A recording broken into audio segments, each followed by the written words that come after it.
नमस्कार, मी डी.टी. आंबेगावे, मुख्य संपादक सत्य पोलीस टाइम्स। सामान्य जनतेचा आवाज बुलंद करण्यासाठी सत्य पोलीस टाइम्स या चॅनेलला आत्ताच सबस्क्राइब करा।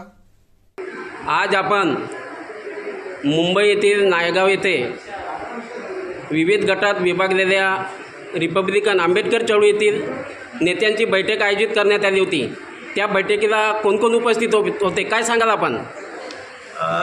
ठरल्यानुसार 14 जुलै 2024ला नागपूरला म्हणजे प्रत्येक RPIच्या विविध गटाच्या राज्यप्रमुखांची जी बैठक झाली, त्या बैठकीमध्ये असं ठरलं होतं की 17 ऑगस्टला राष्ट्रीय नेत्याची किंवा राष्ट्रीय पक्षांच्या प्रमुखाची मुंबईला बैठक होणार।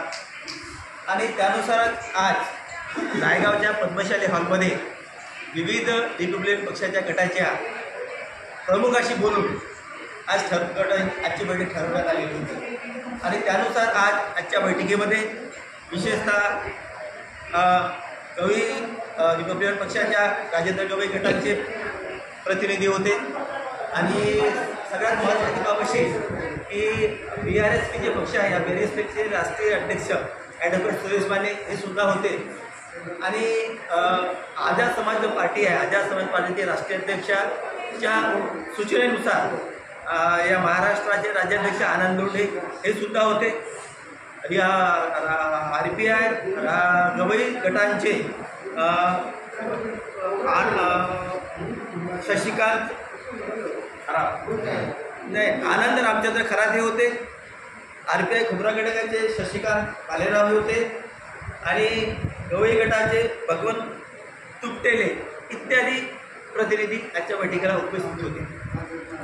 आणि राजरत्न आंबेडकर गटाचे भालेराव हे सुद्धा उपस्थित। आपण ज्या ठिकाणी बैठक घेतली दादरला, नायगावला, तेथून जवळच आपले रिपब्लिकनचे अध्यक्ष आनंदराज आंबेडकर आहेत, भीमरावजी आंबेडकर आहेत, प्रकाशजी आंबेडकर आहेत। या गटांनी आपल्याला काही सहकार्य करण्याचं काही आश्वासन दिलं आपल्याला वाटते?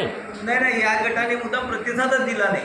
सुरुवातीपासून यांच्याशी संपर्क सुद्धा आहे, फोनवर बोललं, पण एकीकरणाला यांचा फारसा प्रतिसाद न म्हणण्यापेक्षा प्रतिसादच नाही आहे। म्हणजे एकीकरणाला हे म्हणजे त्याला काय म्हणू आपण तयार नाही आहे। समजा आंबेडकर घराण्यातीलच व्यक्तींनी या एकीकरणाला प्रतिसाद दिलं नाही तर हे चळवळ यशस्वी होईल का असं वाटते आपल्याला? होऊ शकते। कारण आज राजरत्न आंबेडकरांच्या रूपाने एक नवीन तरुण नेतृत्व त्यांच्याच घराण्यातून तयार झालेलं आहे। आणि लोकांची आंबेडकरी घराण्याकडे फार मोठी पाहण्याचा दृष्टिकोन आहे। परंतु आता हे आंबेडकर घराण्यातले आज 3 भाऊ 3 पक्षात विभागलेले आहेत। आणि त्यामुळे असं वाटतं की आता राजरत्न आंबेडकरांची सुद्धा राजकारणात येत आहे आणि लोकांची भावनात्मक जे यक्की आहे किंवा त्याने जी भावनात्मक साथ लोकांना घातलेली आहे त्याला प्रतिसाद देतील अशा प्रकारची अपेक्षा आहे। मी संजीव बांबोरे, मुंबई मराठी पत्रकार संघ, दादर। चंद्रशेखर टेंभुर्णे, एकीकृत रिपब्लिकन समिती जिल्हा अध्यक्ष भंडारा।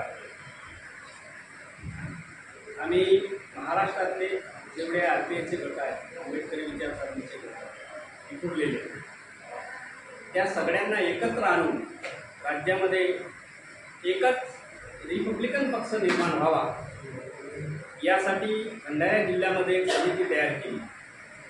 आणि त्या समितीच्या वतीनं नागपूरला 14 जुलैला सर्व RPIच्या गटांच्या राज्याध्यक्षांची बैठक होती।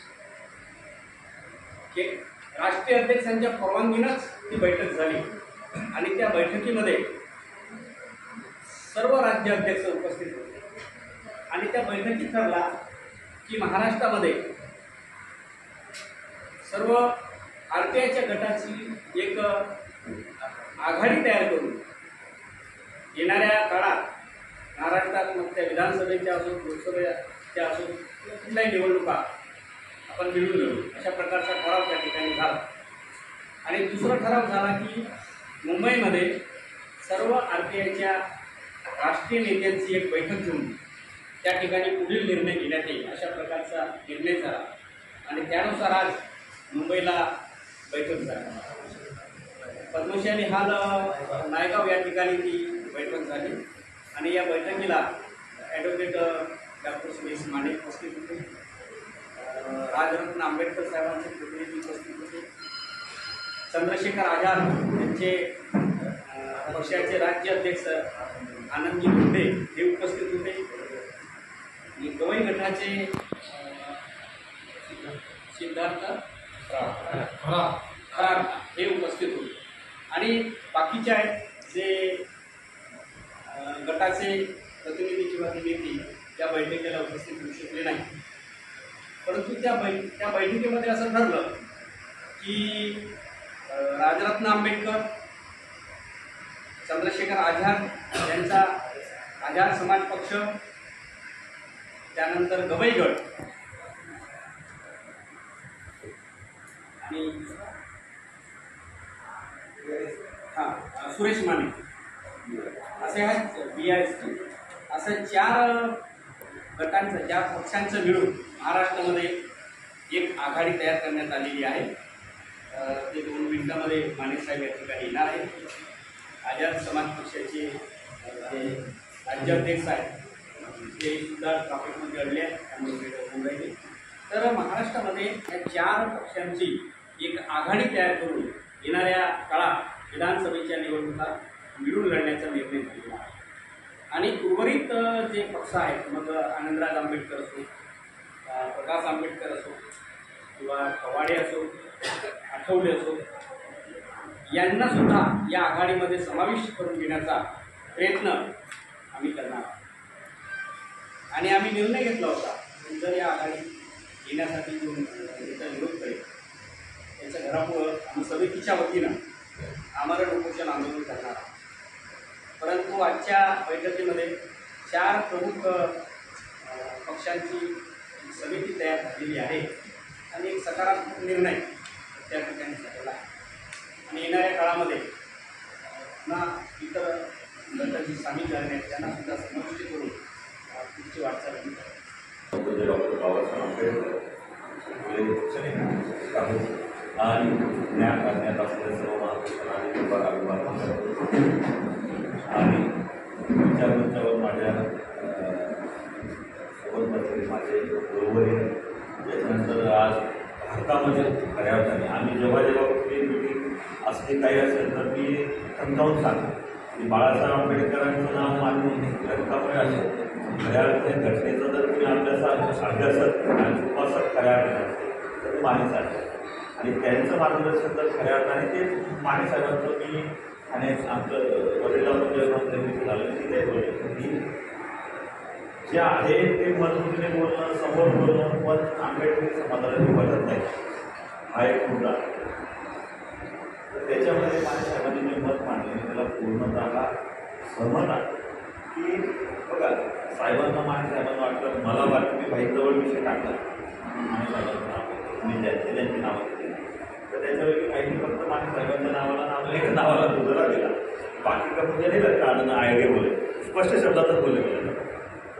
लेकिन फिर भी जहाँ पे समाज जाता होगा हम उनके साथ जाना चाहिए ये हमारी भूमिका है. त्या पद्धतीने मला माहीत चंद्रशेखर आझादबाईंनी सांगितलं की मी तुमची भूमिका महाराष्ट्रासाठी मानून देतो. जर सगळे गणित असतील तर आपण मागे हात आले जे आले त्यांच्यासोबत जे नाही आले त्यांच्याशिवाय राहण्याचं. आणि आंबेडकरी समाजाचं सगळ्यात मोठं दुर्दैव आहे की रक्ताच्या माणसाला इतकं प्रचंड मानलं गेलेलं आहे की विचारधारेच्या माणसाला तुझा भाव दिला जातो. आणि हेच आंबेडकरी चळवळ महाराष्ट्रात सगळ्यात मोठं उमेदवार उतरवतच नाही. मग जे निवडणूक लढणार नाही त्यांच्याशी निवडणूक युती करून काय करायचं हा पण एक मोठा प्रश्न.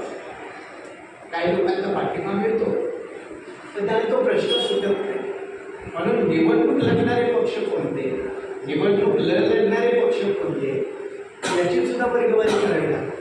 कारण उद्या सीटा वाटायची असतात आणि सीट वाटताना तुम्ही जर म्हणला आता मागे एकदा आमची बेसिक आंब्याची मंडळी बसायची मीटिंगमध्ये तर सर्व म्हणायचं साहेब आमचं काही उमेदवार असणार म्हणजे आता ते बिचारे 5, 7, 10, 15 लोक असतात तर त्याच्यावर काही युती होती असं कमीत कमी युतीत असताना प्रत्येक पक्षामध्ये महाराष्ट्रातल्या कुठल्या ना कुठल्या एखाद्या जिल्ह्यात एखादा दडपून कार्यक्रम लावण्याची ऐकत असावी, एका दुसरा उमेदवार उतरवण्याची ऐकत असावी तर त्या युतीला रंग येतो. नाहीतर उघड्या कशी गेलं लागलं हे बी थंडीनं गेलं ते पण थंडीनं गेलं. याला काय अंतर असतं आणि म्हणून लोक विश्वास ठेवत नाही. काही माणसं सुद्धा आपल्यावरती का विश्वास ठेवत नाही तर त्यांना माहीत आहे की हे जरी हे 10 लोक आले तरी हे 10 लोकांचं म्हणजे 10 एकर जमीन नाही. सामान्य जनतेचा बुलंद आवाज, सत्य पोलीस टाइम्स.